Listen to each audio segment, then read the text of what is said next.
Peggy 16.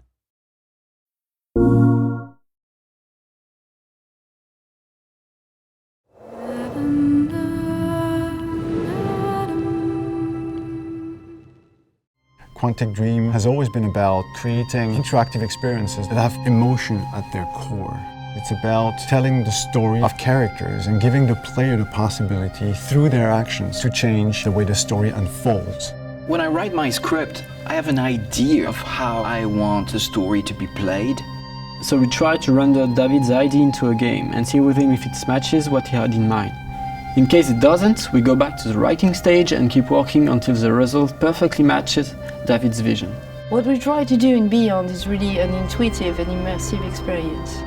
So we created a very discreet user interface with only white dots on screen and very simple controls. We wanted to revisit the action system and go for something that would be more invisible and more intuitive to the player. We didn't want the interface to be a barrier. We wanted the player to focus on what he's doing on screen and not on how to do it. Ideally, the player will forget that he has a controller in his hand and will just jump into the screen.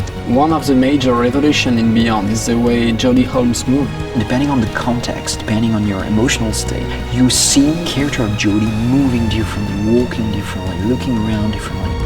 And most importantly, to give the player the feeling he's really in control of the character, he can do almost anything he wants to do. She can talk to other people, interact with objects, and also run, jump, shoot, drive a motorcycle, or even ride a horse.